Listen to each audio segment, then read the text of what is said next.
ఆ రాజమౌళి మహేష్ బాబు కాంబినేషన్లో వస్తున్న ఎస్ఎస్ఎంఎట్ షూటింగ్ అసలు ఎక్కడ చేస్తున్నారు ఇప్పుడు దాకా ఏం బయటకు రాలేదు. దీని గురించి మాట్లాడదాం. ఎస్ఎస్ఎంఎట్ 29 మూవీ అసలు ఏ రకమైన సినిమా, అసలు ఏది ఎందుకు బయటకు రావట్లేదు, దీని గురించి మాట్లాడదాం. ఎస్ఎస్ఎంఎట్ 29 మూవీలో చాలా మంది యాక్టర్స్ అయితే తీసుకున్నారు. వాళ్ళ వల్ల లాభం ఏంటి అనేది క్లారిటీగా క్లుప్తంగా మాట్లాడుకునే ప్రయత్నం అయితే చేద్దాం. First of all SSMB 29 movie shooting అయితే తీస్తున్నారు. అది ఎక్కడ తీస్తున్నారు అనేది మాట్లాడుకుందాం. ఇది భయ్య ప్రెజెంట్ అయితే ఇండియాలోనే తీస్తున్నారు. ఒక చోట అల్యూమినియం ఫ్యాక్టరీలో ఈ మూవీకి సంబంధించి అంటే ఒక పోస్టర్ లాంటిది, మోషన్ పోస్టర్ లాంటిది, లేకపోతే ఇప్పుడు RRR మూవీలో మనం చూసినాంగా ఏంటి మన రామ్ చరణ్ది ఇంట్రొడ్యూస్ వీడియో, అలాగే ఎన్టీఆర్ది ఇంట్రొడ్యూస్ వీడియో, ఇలాంటి వీడియో లాగా ఒక మోషన్ వీడియో అయితే వదులుతారంట భయ్య. రీసెంట్గా అయితే ఇప్పుడు మన మహేష్ బాబు గారిని లాక్ చేసినట్టు ఒక వీడియో అయితే వదిలారు. ఆ వీడియోకి 42 మిలియన్ వ్యూస్ అయితే వచ్చాయి. ఇది మామూలు విషయం కాదు. ట్విట్టర్లో అయినా, యూట్యూబ్లో అయినా, ఇన్స్టాలో అయినా అన్ని రకాలుగా మంచిగా ఒక రిజమ్ అయితే క్రియేట్ చేసింది ఆ పోస్ట్.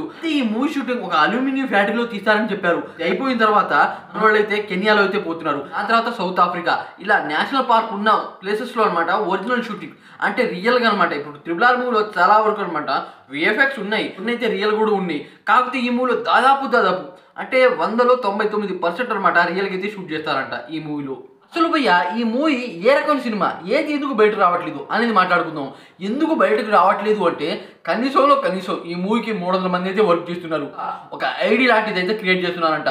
ఈ రకంగా క్రియేట్ చేయడానికి కారణం ఏంటంటే ఒకవేళ ఆ మూవీ వచ్చి ఒక వీడియో క్లిప్ కానీ ఏదైనా బయటకు వస్తే మొత్తం స్ప్రెడ్ అయిపోతుంది భయ్య. ఎందుకంటే ఫ్యాన్ వరల్డ్ మూవీ కనుక అన్ని స్ప్రెడ్ అయిపోతాయి. దానివల్ల ఈ మూవీ టీం వాళ్ళు ఈ రకంగా అనమాట అందరికీ ఎలాంటి వాళ్ళు ఉన్నా ఫోన్ నాట్ అలౌ, ఎలాంటి వాళ్ళు ఉన్నా ఏది అలౌ చేయట్లేదు భయ్య. అసలు ఏదైనా సరే చెక్ చేసి పంపిస్తున్నారు. ఆ రకంగా అయితే చేస్తున్నారు. అయితే ఇది ఏదో సినిమా. ఇప్పుడు RRR మూవీ చూసుకున్నట్టయితే పాప వెనకాల తిరిగింది భయ్య. అంటే పాపని సేవ్ చేయడం, దాని గురించి ఇప్పుడు రామ్ చరణ్ వాళ్ళ నాన్నగారికి అయితే మాటిస్తారు, అందరి చేతుల్లో ఆయుధం ఇస్తారని. ఆ రకంగా వాళ్ళ చుట్టూ అయితే తిరిగింది. దానికి ముందు వచ్చిన సినిమా బాహుబలి మూవీలో ఒక రకమైన స్టోరీ, ఇలా తీసేది మనకు కొద్దిగా అర్థం అవుతుంది. కానీ ఈ మూవీలో అసలు ఏమీ అర్థం కావట్లేదు. ఇదే మైండ్ పోతుంది నాకైతే. ఏంటంటే చిన్న లీక్ కూడా రావట్లేదు భయ్య. ఆ రకంగా మెయింటైన్ చేస్తున్నారు వీళ్ళు.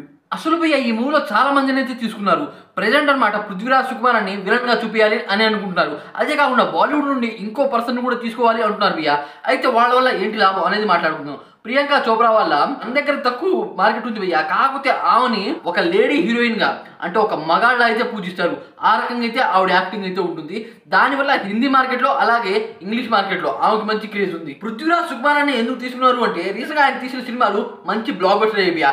నేషనల్ అవార్డు వచ్చే అవకాశం కూడా ఉంది గోట్ లైఫ్ మూవీకి. ఆ రకంగా ఆయన యాక్టింగ్ తీశారు. అయితే ఆయన వల్ల తమిళ మార్కెట్, అలాగే మలయాళం మార్కెట్, కన్నడ మార్కెట్ ఆయన వల్ల మంచి క్రేజ్ ఉంది అక్కడ.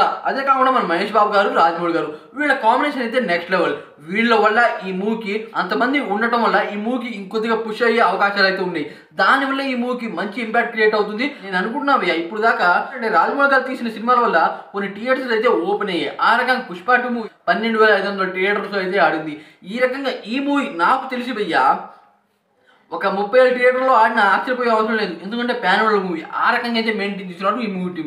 దీనివల్ల ఈ మూవీకి చాలా భారీ కలెక్షన్ వసూలు అయ్యే అవకాశాలు ఉన్నాయి. అదే కాకుండా రాజమౌళి గారు ఇంటర్నేషనల్ వైడ్ గా పెద్ద డైరెక్టర్ అని కూడా మళ్ళీ ప్రూవ్ అవుతాడు. అయితే ఈ మూవీ యాక్షన్ థ్రిల్లర్ మూవీ అంటున్నారు. చూడాలి మరి ఏ రకంగా దింపుతారు అని.